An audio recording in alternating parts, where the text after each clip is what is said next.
جو مشاہدہ تمہاری روح پر ہوتا ہے اسے الفاظوں کی شکل دینا ناممکن ہے۔ آئینہ وہ سچ ہے جسے چھپا نہیں جا سکتا۔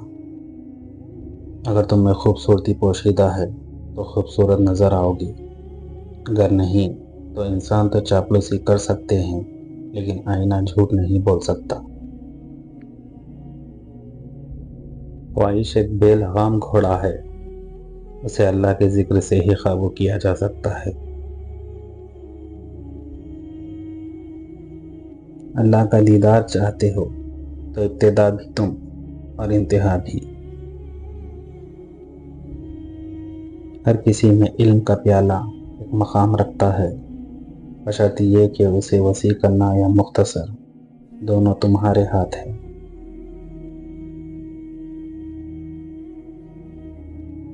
جو سبق تمہیں آزمائش سکھا سکتی ہے وہ دنیا کا کوئی استاد تمہیں نہیں سکھا سکتا۔ علم سے پہلے ادب سیکھو، کیونکہ علم تو ابلیس کے پاس بھی تھا لیکن وہ ادب سے محروم تھا۔ قرآن پڑھنے میں، سمجھنے میں اور عمل کرنے میں بس یقین کا فاصلہ ہے۔ خود اور خدا کے درمیان صرف انا دیوار ہے۔ مومن کی نماز اور منافق کی نماز میں بس اتنا فرق ہے، مومن کی نماز خاص اللہ کے لیے اور منافق کی صرف لوگوں کو دکھانے کے لیے۔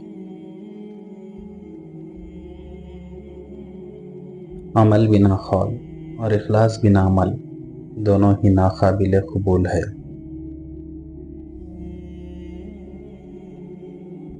علم کا مطلب یہ نہیں کہ تم زیادہ سے زیادہ حقیقتیں جان لو، علم کا مطلب صرف اتنا سا ہے کہ دماغ کی تربیت اس طرح سے کرو کہ جو کتاب میں نہ ہو وہ بھی سمجھ آ جائے۔ خدا کے راستے میں سب سے بڑی دیوار تمہارا دماغ ہے۔